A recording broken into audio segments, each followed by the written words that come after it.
All right, here we are live in a special edition of the GoldStar Podquest because tonight we have our UFC 168 fight picks. Yes, and that was my old band bringing us in, A True Calling, ATC, from back in the day. My Mistake, it's called, and I remember seeing you guys perform it live opening up for Hawthorne Heights. We did open for them. It was a great time. But yes, UFC 168, big card. What's up? And a perfect song to open up for us for tonight. Tonight we got the prelims that we're going to start with. Yeah. John Howard against Siyar. Bahadurzada. Did I say that right? All right. I know I can mess this guy's name up very easily. Butcher his name. He's an Afghan fighter. He's 1-1. In the weigh-ins, he looks focused. But he's fighting a guy in John Howard who just beat Uriah Hall. And now he's pissed because he's lower in the card than Uriah Hall. He's like, wait a minute. I just beat this guy. Why in the hell is he higher than I am? Yeah, yep. Yeah, I'd be pissed too, and he's got something to prove. So I say he beats Siyar Bahadurzada, right? Yep, that's it. He beats him in the second round via TKO strikes. Okay, and just because of his name, I'm going Bahadurzada. Oh, man. You're going to be contrary. That's good. I mean, because then, you know, we'll see who gets the best of who. We've got to be different sometimes. We can't pick the same guys throughout the whole thing. There'd be no point in doing this. Yeah, but we won't spend much time on these guys because they're cupcakes is what I like to call. I do believe Uriah Hall could have beat John Howard that fight. It did go to decision. It wasn't very big. PlayStation. Boom. What do you know about that? Look at this. This is my dude. My man crush, Dennis Siver. 13-7 in the UFC. He's number 7 ranked in his division, and he's fighting a guy who's 4-4 in the UFC, Manny Gamburyan. I say Dennis Siver wins this fight via decision, and like I said, Manny's 4-4. He lost the Ultimate Fighter 5 to Nate Diaz, and he left and went to WEC, lost to Jose Aldo, and came back to the UFC. And since he's been back, I think he lost 1 and 1-1. Regardless, he's not winning tonight. My dude is Dennis Siver, and he's got to win this fight. And I'm with you on that one. Good. Dennis Siver, all three. Because we might have to have our own little UFC battle if you pick against Dennis Siver. Just like in the olden days. He's a Russian, man. Watch him tonight. I mean, he's got perfect balance. He's got this upper body strength. If Manny tries to take him, if he tries to take him down, Dennis is just going to hop on one leg and kick him. I'm telling you, this guy's a beast. All right. Gleison Tibeau against Michael Johnson. Did I say Michael Jordan down there? Michael Jordan? I wish Michael Jordan says Johnson would fight in the UFC. You know how much money Dana White could make off of Michael Jordan? I'd pick him every time. But yeah, Michael Johnson's an excellent wrestler. He was in the Ultimate Fighter 12, and he ended up losing the finale against Jonathan Brookins. But Michael Johnson's a beast. He's a great wrestler. Gleison Tibeau, he recently lost a decision to Melvin Guillard that he shouldn't have lost. Yeah. And if you can beat Melvin Guillard, you can beat Michael Johnson. I'm taking Gleison Tibeau, second round via guillotine choke. I'll even call that. Yeah, you did. I'll go Gleison. Man. Oh, look at you. I sold you on Gleison Tibeau. You did. Earlier I did say Michael Johnson. Going Gleison, knockout in the third. Wow. I'll tell you what, if you can knock somebody out in the third, you got a lot of stamina in you. I think it might happen. You got some power on you if you can do that. Top to our next fight. And this is the main event for the prelims. And they're hyping this fight up. Now, this is Crippler, Leben we're talking about here. He is incredible. He looks like a Crippler. Oh my God, he's a beast. I wish you could see some of his older fights. He's fighting a guy in Uriah Primetime Hall who's 0-2 in the UFC. And once Dana White called this guy the Mike Tyson of the UFC. Do you remember seeing that knockout he had against dude? That huge roundhouse? Oh my God, he almost kicked his jaw off. I thought that dude was dead. Yeah, and you know what? After reviewing that fight back, I'm like, he was fighting a cupcake. A cupcake. Come on, I mean... It sucks because I wanted Uriah Hall to be that dude, but I don't think he is. He's 0-2 now. And Chris Leben, check this out. Chris Leben lost his last 3 fights. His last win was against Wanderlei Silva, and he knocked him out in the first round. Yeah. Okay, and let's kind of connect this to the main event. Chris Leben's first loss in the UFC was against Anderson Silva, and that was Silva's debut. Ooh. Silva's only lost 1 fight out of 17 in the UFC, and that was against Weidman. Weidman beat Uriah Hall in a Ring of Combat tournament. Okay. So that's a little bit of a mix right there. Yeah, I think, mind blown. I mean, Dana White's a strategist, and I think he knew that when he was making this card. Yep. Now both these guys got something to fight for, and they might be. You lose, you're out. Yeah. Could be. I'm taking Chris the Crippler Leben. Who you got in this fight? What round though? I don't know. Say second round. I think the second round. A little inside joke we got going on. But yeah, Chris the Crippler Leben in the second round via TKO strikes. I want to go Leben all 3 decision. Decision? Yep. Yeah, and like I said, I think Uriah's got it in him. Well, Uriah is younger. And let me tell you something about the toughness of Chris Leben. Now, granted, this was a couple years ago. He fought Michael Bisping one time, and he knew he lost the fight. It's the third round. There's like 30 seconds to go. Chris Leben's like, I lost this fight, but you know what? He can't knock me out. So he put his arms behind his back and his chin out, and Bisping couldn't knock him out. And he's like saying, just hit me. Beast mode, dude. This guy's an animal. Just because you can take fights and you didn't win, it still just shows the toughness of Chris the Crippler Leben. Yep. Let's hop into our first pay-per-view fight of the night. Dustin Poirier against Diego Brandao. Yep. Now these guys, I got a little bit to say about these guys. Dustin Poirier, number 6 overall in his division. Yes, it looks like he was drawn on there. Yep. Hey, he looks fake. What's up with that? I don't know. Pretty boy. 6-2 in the UFC. He's fighting Diego Brandao, one of my favorite fighters. He gained a lot of my respect in the Ultimate Fighter 14 finale, which, once again, I didn't show you that fight, and I wish I would have. Yep. Impressive fashion he won, and he's 4-1 in the UFC. But last night, at the weigh-ins. And this is a huge butt. Yes, last night at the weigh-ins, Diego Brandao didn't make weight. Yep. It sucks. I don't know how they actually judge this thing, because if Diego Brandao beats him, I don't know how much it counts. Yeah. I'm sure it counts, but how much? You know what I mean? Because he's a little overweight now. And Diego Brandao gets gassed pretty easily because he lays it all out there in the first and second round. By the third round, he's kind of gassed.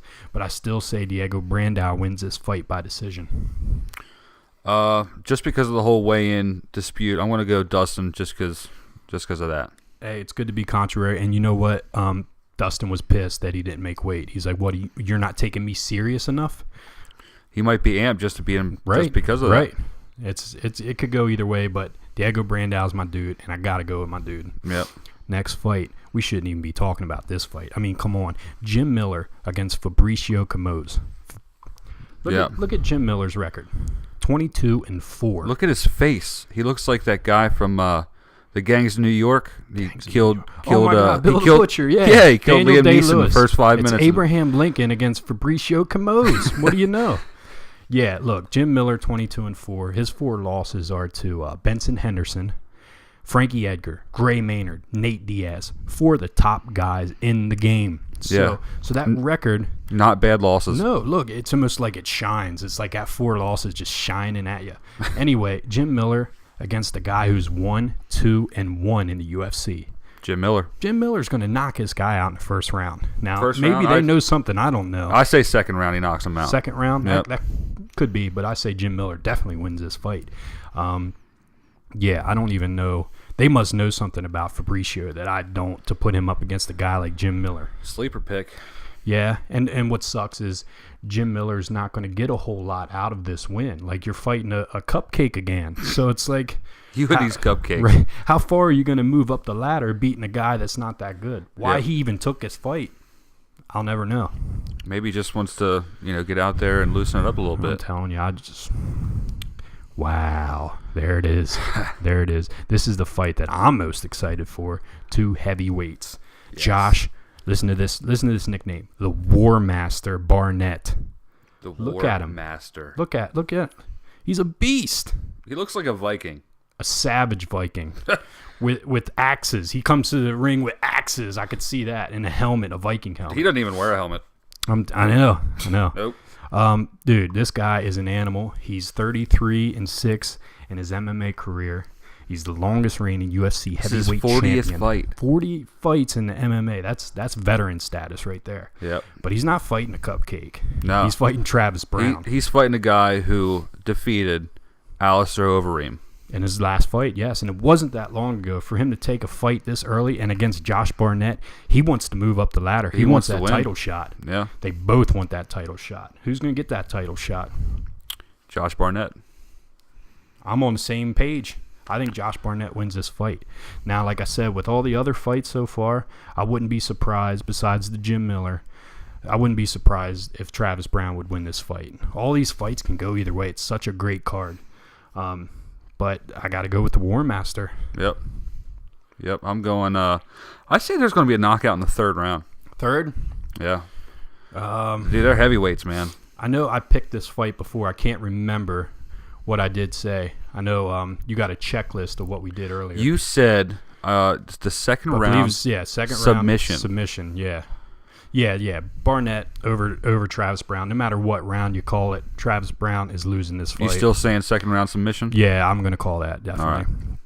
All right. This fight, do we really even need to talk about this fight? I mean, come on. 7-0 Ronda Rousey against Miesha. The cupcake there. There's our cupcake. Miesha cupcake. She actually is the cupcake. Right. All this talk. Now, I'm actually hungry for cupcakes now. Anyway, there's a lot of talk about sugar. I got plenty of it with this Mountain Dew here. Anyway, back on track. Miesha Tate against Ronda Rousey. Yep. Of course, I got to go with Rousey. Yes, but is it the first round? Is it the armbar? Oh, man. It's the armbar. That's all they're talking about. It's got to be. But it's the second round. Miesha Tate's going to do enough training to fend her off. She's expecting it. For at least one round. Yeah. I wouldn't be surprised, first round armbar, but Rousey wins this fight with ease. I'd like to see it go decision all 3 rounds. Really? Yeah. No. I'm sorry. This is a 5-round fight. This is a 5-rounder. 5-round because of the championship. That's right. Because it's a title fight. If Yes. it's either main event or if it's any title fight, is 5 rounds. Well, then, that changes my outlook on this fight. Yes. Oh. Does she pull off the armbar in the third round? Maybe that's what I'm going to go with. It goes to the third round. I don't necessarily, you could say, pull an armbar off. Maybe she'll just pull her damn arm off in the first or second round. Yeah. But I'm sticking with the second round. I'm going third. Same thing, though. Tate did enough. She's trained enough. She knows what she's up against. But Rousey's just one of them people that are so far ahead of the game that nobody's going to beat her. Unless she messes it up inside the octagon. She trains way too hard with the best people. She's just ahead of the game. She's going to lay it on the line. So let's move to our main event. Boom. Excuse me. Chris Weidman versus Anderson the Spider Silva. Part 2. We saw the first part at the B-Dubs, Buffalo Wild Wings. Yep, back in July. What do you remember of that night? I remember Dennis Siver losing against Cub Swanson. Yeah. Other than that, I still have a tear in my eye because of that fight. I mean, anyway, Silva and Weidman. There's a lot to be said about both of these guys. A lot. Weidman could earn my respect tonight. He could. But will he? No. Anderson Silva wins this fight. He is out for blood. Yeah. You should have seen him at blood. the weigh-ins. I mean, the first weigh-ins, he's face-to-face with him, being all cocky like he was in the octagon. And this last night, he was backed up. Just like, I'm on my defense tonight, buddy. Yeah. So, Silva and he needs wins to this be, fight. man, especially after the display he put up last time. I mean, just look at that record. Let me bring that back up here real quick. He's only lost one time in the UFC, and that was Weidman. 33-5 total. This would be his, I believe, 19th UFC fight. That's more than most people. I mean, for Joe Rogan to go out and say that he is the best fighter in MMA history, he might just be right. And I'll definitely agree with Joe Rogan if Silva wins tonight. And I'm calling second round via arm triangle. I say Weidman tries to take him down with his wrestling ability. He gets top control, but Silva wraps those big Brazilian legs around him and gets him in that arm triangle, and it's over. Silva gets his title back. And then he's going to fight Roy Jones. Oh, yeah. There is talk about that. I wish that would happen. I want to go off here and say that I'd like to see Weidman win 4th round submission. Wow. Think you go 4 rounds with these guys? That's not a bad call. He wasn't getting hit much the first time they met. No. Besides Weidman, Chael Sonnen was the only other guy that came close to beating Silva, and that went, I believe, to the 4th or 5th round. There you go. Yeah, so it's possible. So you're taking Weidman? Yeah, 4th round submission. Wow, we got a lot to look forward to tonight. This makes us want to watch every single fight. Definitely. This definitely helps the upscales the pay-per-view for us. We are paying the $60 for the damn thing. So in HD. Of course. I mean, are you dumb? Do you still have a tube TV? You still live in 1980? This is 2000. Some say I do, but you have a bigger TV than I got, so we definitely got to get in HD. Hey, that's our time, and we'll check back and see how we did. It's not going to be. I think I'm taking it. You think you're taking it? Oh yeah. Well, we're the same on some. I mean, maybe with the rounds and the and the defeats. I don't know. UFC 168. I can't wait. We're getting ready to do this thing, and we got about an hour to go, and then it's on. All right. You know, before we go, I wanted to say Silva is winning this fight. Whatever you say, sir. Just calling it out there. Chris, fourth round.